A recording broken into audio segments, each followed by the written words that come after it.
everyone. Welcome to the Purpose Champions podcast, where we shine a spotlight on those championing social and environmental impact for their stakeholders and communities. In this episode, we are welcoming JP Dallmon, who is the CEO at ILA Partners, who are on a mission to accelerate the transition of capital into sustainable and impact investing at scale. He's also the host of the Impact Leaders podcast, founder of the Impact Leaders program, the Impact Founders community, as well as a board member at Fast Forward 2030. Thank you, JP, for joining us on the Purpose Champions podcast today. We'll be talking about impact investing, and I'm really excited to deep dive into this subject with you. No, a pleasure is mine, Selin. Thank you so much for inviting me. So I know you've been in this space for many years, and you're doing a lot of great thought leadership work about it as well. So firstly, I'd love to hear about how you got into this space. So if we're talking kind of impact investing and beyond ESG, as I like, Ryan, I talk about sustainable and impact investing, and we'll see a bit of the difference in a second. So kind of my background, my professional career has been in investment banking. So I come from the investment side of the banking sector, and then obviously hence the investment part. And then as I develop, during my career, obviously you start looking at ESG within the organizations and the organizations you look to fund. And you start as well at the same time, your values, I think, they change, and you start realizing, what is really important, as we can see now, like everyone is finally starting to realize, the importance of certain things that in the past we didn't used to look at, starting with some of the exclusions and prohibitions and so on. And then just to make the story short, so I invested in a tech company that was a platform that was matching people to or talent to impact companies, and that was kind of kind of a version of other things that we have been doing before. And through that, obviously I started getting more understanding on the SDGs, the Sustainable Development Goals, global goals from the United Nations, and then which made me join Fast Forward 2030, which is an organization that we both sit at the board, which raises awareness about the SDGs. All of that together, when I started realizing how much we needed to transition capital to sustainable impact investing, that is when kind of how it all started to develop and come together, and I got more and more involved as the year went by. Amazing. It's great to hear your story and how you got into this very topical and exciting area, which is super important because we are 62 years behind achieving SDGs. So I think we need every help that we can get. So for those who are not so familiar with the subject, how would you define impact investing? So basically, through ILA Partners, which is my company, we serve investment managers and investors that are looking to transition into sustainable impact investing. Obviously, we talk to them, and for that reason, we need to understand, how people perceive it, how people see, and then also help them understand what it is, right? So just a bit of background, and also so that people know in case they didn't. I have a podcast called Impact Leaders, where I interview a lot of some of the best sustainable impact investors globally, and obviously because of that, I managed to coin my own definition, right? Which I call it the IA framework, which is to do impact investing, you need intentionality in terms of where you're investing, additionality, so what extra outcome you're going to create by doing this, measurability, which is a way to to measure that you are having this impact. And in my case, I like adding the last two, which is integrity. So really aligning almost your thoughts to your actions as well. So what you're doing when people are not looking, and actually, taking urgent action, right? Which is key. So that's how I define impact investing. But also for people, that if they have never heard about it, if you look at the Global Sustainable Investing Alliance, they have a definition, right? And they have about 7 different ways in which they look at the different types of investing sustainably, right? So some of them are exclusion I mentioned before, and I mentioned just a few so that people understand. Some of them are ESG integration, which is kind of known a lot more maybe by many, and then people just think about that everything is ESG investing, which is not. You have thematic investing, which is when you invest in certain area, like let's say solar, and then impact investing. Sorry, one more that's worth mentioning is like when people do engagement and shareholder action, which is a way that investors try to influence, companies and boards to change, the way that they do things. And then impact Yeah. investing is one of those where it's a bit more looking at, having real impact in the environment or society. So, yes. Perfect. Thank you so much for those definitions. And so I'm sure every day you're coming across some exciting opportunities or innovations you feel that will make a real difference in the world, while also providing financial returns. So it would be very interesting to know what type of investment opportunities you're currently excited about or interested in. Well, it's very interesting because as you go through, your own personal process, right, and then you see other investors going through their what they're doing, right. Obviously, investors are always looking for the opportunities where they see, the sectors moving and developing. If I start first from a personal perspective, obviously, I care immensely about financial inclusion, and with that, education, or particularly financial education.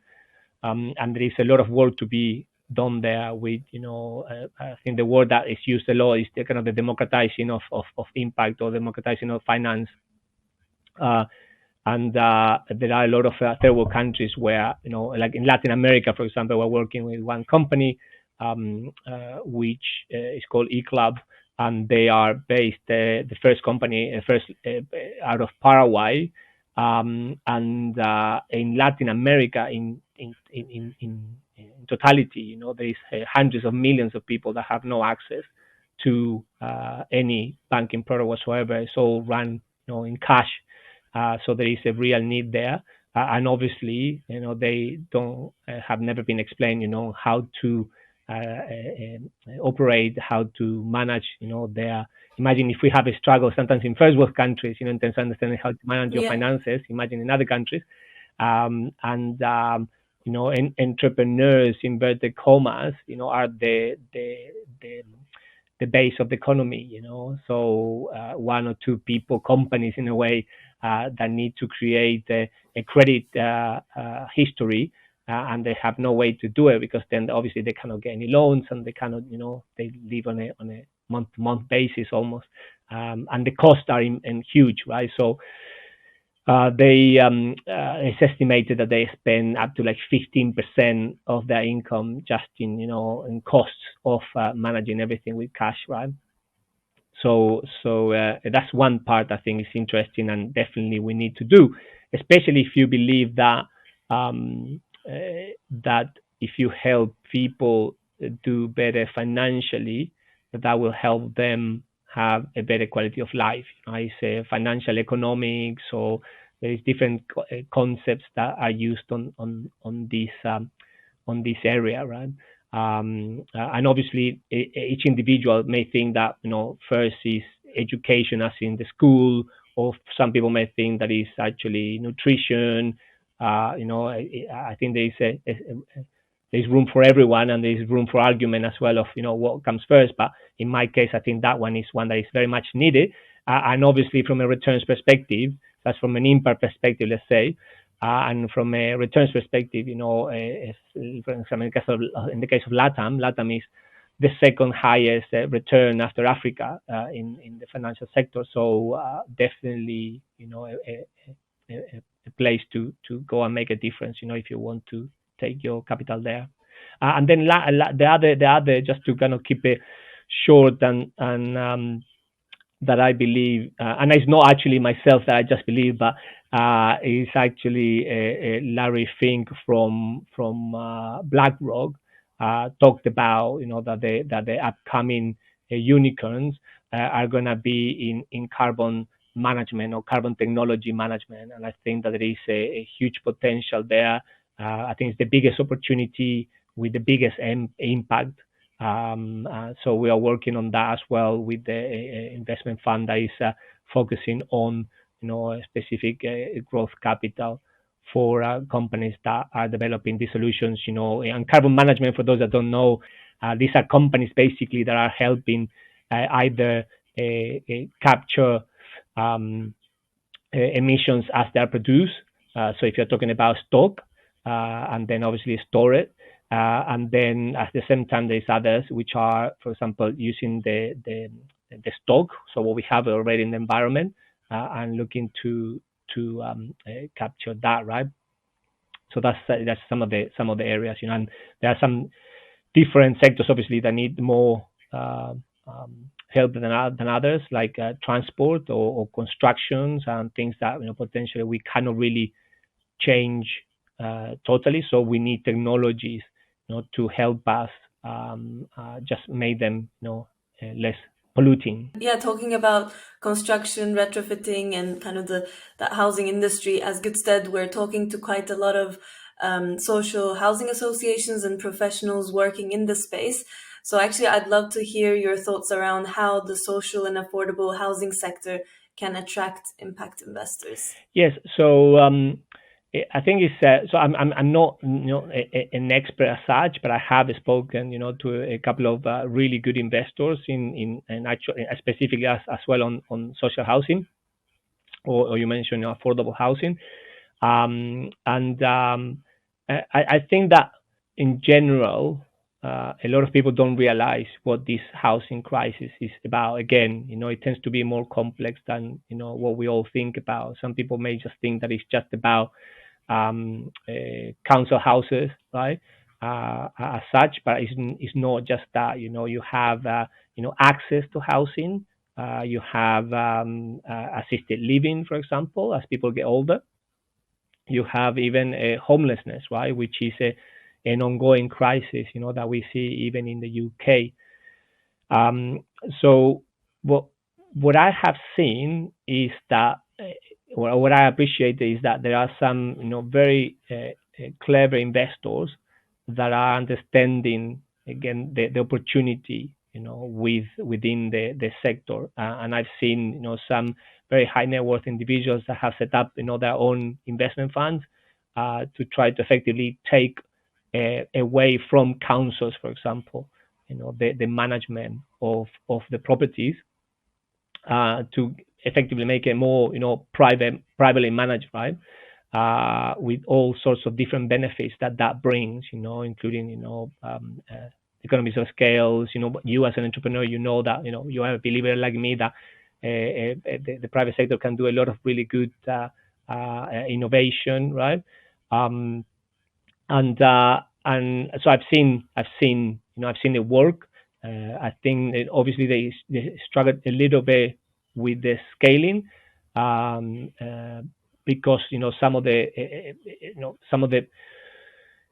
there is some of the very big players, which I'll talk about as well, and there's some of the kind of ones that are becoming really impact driven only, which sometimes don't have the same capacity. But what is attractive to investors is a little bit of the same, in terms of the recurrent kind of long term income. Even though, as we know, in real estate and social, especially in social housing, the returns are a little bit lower. But these individuals are, I will talk about this in a second, I think, on another question, are happy to have that profile, that investment, that risk profile within their portfolio. so that it's a kind of a diversified in a way, and it's on the lower side of the returns. And then I've seen some of the big investors, doing actually whole cities, which again most people don't know about. They are doing huge projects with councils where they are working on the high street, assisted living, housing for the key workers. So that's actually something that is happening as well, and I'm happy to see that. But obviously, that one is again talking at this level, not the individuals, right, that actually need the house.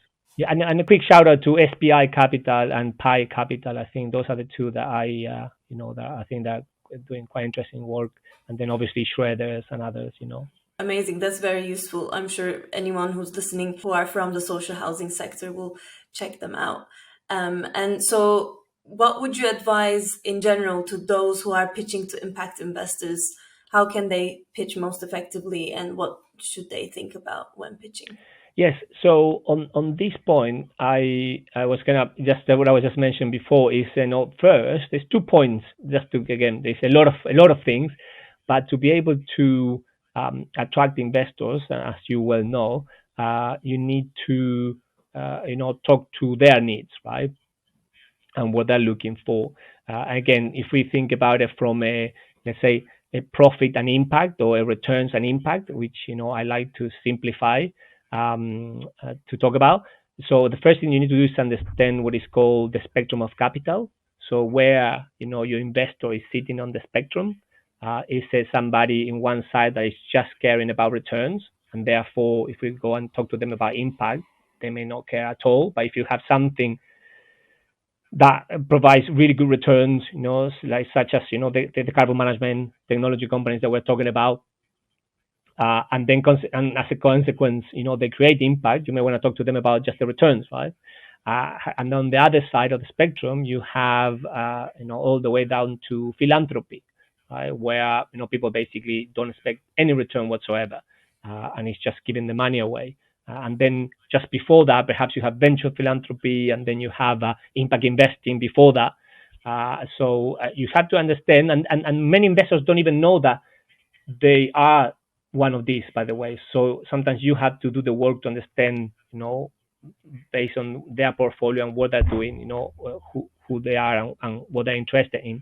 So that's one. Then, some people are willing to give up some returns. Some people are not. Some people are very interested in some specific impact, right? Which brings me to the second point, which is, ideally to have a kind of a theory of change, right? So, kind of what is it that you're looking to achieve as an outcome, and how you're going to do that. In the case of, let's say, financial inclusion, is through this tech product, which people can access through an app, to actually help them change their behavior, and gain them access to financial services, right? So that's kind of how I simplify it again, just so to make it easier for people. And then if you don't know about the spectrum of capital, you can go to our website, and ILA Partners, we have one there from the Institute of Impact Investing, and then on the theory of change as well. You can find information about it. Amazing. Thank you so much. So, what would you advise those who are interested in getting into impact investing as investors? Well, I'll separate this in two as well. So if you are an investor, or investment manager, launching a fund, specifically looking to do sustainable or impact investing, come and talk to us, to me, and ILA Partners, so that in case you don't understand exactly, potentially, you want to develop your strategy. Some people have been doing it internally. Some people, struggle to actually understand how to go about it. And then we work with partners, if people want to understand how that they can actually, either if they haven't integrated already, let's say ESG, or they haven't defined what strategy they're going to use, and then it gets more technical, in the EU, You have SFDR, which is regulatory requirements, and have something called Article 8, Article 9, where you classify your fund, fully impactful or not. Again, just to summarize, and then obviously all the way to launching a product, right? So when people decide to launch, let's say, an impact investing fund, they need some of this information and understanding, and then obviously understand the requirements, and then obviously meet the right investors, and as the previous questions was talking about, understand how to talk to them, and who to talk to is key. And then from an individual's perspective, I would invite people to join, because of these questions that you're asking, and because we have seen the struggle on the leaders, some of the investment managers, portfolio managers, some of the CEOs, and any individual, that is trying to either do more impact, with their specific roles, not only in investment, but, in corporates or through what they're doing, or get a foot, into, some of these roles that they want to do. We launch the Impact Leaders Program, which is a bit of like an extra initiative. Like we have the podcast, to raise awareness. This one is to help leaders, and basically we focus on three main areas, which is helping them get the clarity. So people need to be very clear about, again, all of these things that we very briefly touched on, where they stand, what's important to them, who is doing what, then, what is your proposition, and the same as a company, needs to understand the proposition, their strategy, and what they're doing, what they're bringing, the value they're creating, and then, to have one that is actually, again, clear, and targeted to the right audience. And then finally, is this access to the network, right? So as you know, it's a big world, but it's a small world, right? So sometimes, knowing the right people can accelerate, your success. Which all of these I talk about in different interviews. Sometimes about, makes you become an impact diamond, right? Which you need to keep. We're all a diamond in the making, I say. We need to keep polishing it, and which then makes you very attractive, to people coming to work with you, investors coming to invest with you, rather than all the time being out looking for things. I mean, both for those who are looking to get investment from impact investors and those who are looking to become impact investors, I think this has been quite an insightful episode. Thank you so much for sharing all your thoughts with us and all your experiences. And yeah, I look forward to continuing our conversations about this. Thank you, Selin.